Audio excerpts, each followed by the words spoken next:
Avionics, Unit 2, Digital Avionic Architecture.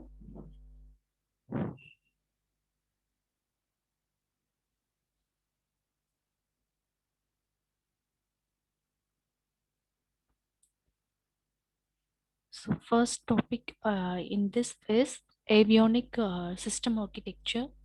Here, avionic system architecture going to establish the basic architecture, which will be the first and most fundamental challenge faced by our designer. So the architecture must conform to the overall aircraft mission and design while ensuring that the avionic system meet its performance requirement. These architecture rely on the data buses for intra and inter-system communications.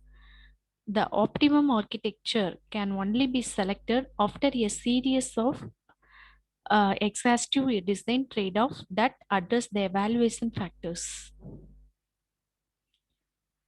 So in the avionic architecture, you'll be having four generations. So first generation architecture developed in the year 1940 to 1950. So in the first generation, there are two architecture. That is disjoint or independent architecture MIG-21, then centralized architecture F111. In the second generation architecture, that is during the year 1960 to 1970, it was developed.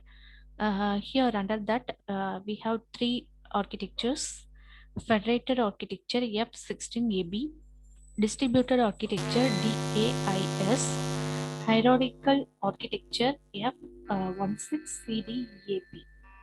The third generation architecture, which was developed during the year 1980,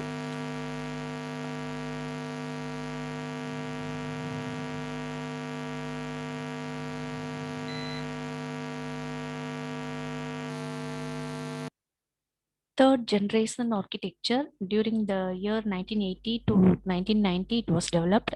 So under that you will be having the architecture type pave pillar F22.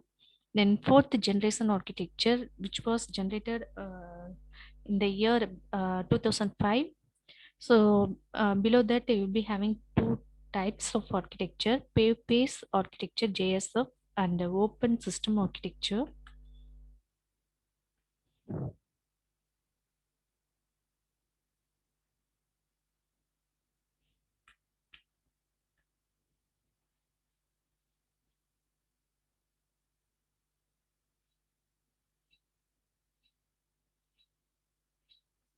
First, we are going to see the disjoint architecture, FGA.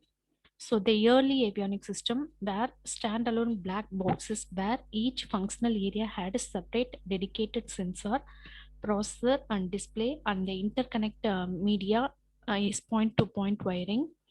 The system was integrated by the air crew who had to look at various dials and displays connected to disjoint sensor, correlate the data provided by them, apply error correction, orchestrate the function of the sensor, and perform mode and failure management in addition to flying the aircraft.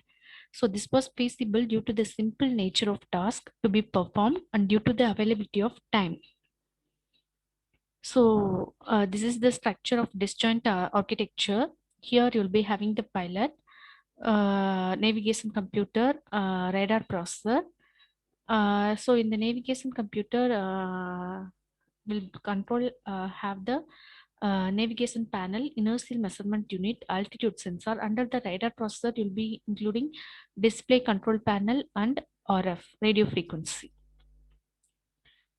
Next, we are going to see the centralized architecture. That is FGA is nothing but first generation architecture.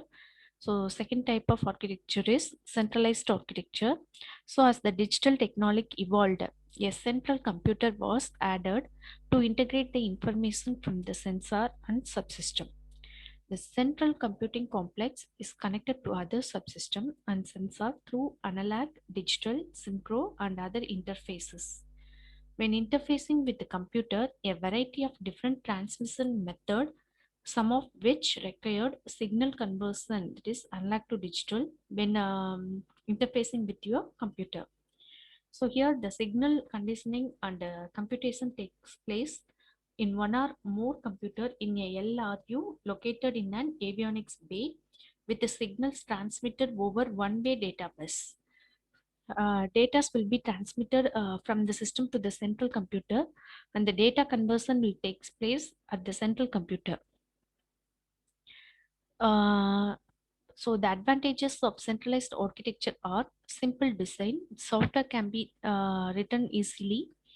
Computers are located in readily accessible bay. Then disadvantages are requirement of long data buses, low flexibility in software, increased vulnerability to change, different conversion techniques needed at central computer. Then motivated to develop a common standard interface for interfacing the different avionics system uh, beyond the centralized architecture. So centralized architecture diagram, log diagram. Here GNCWC will play important role with the multiplexer converter.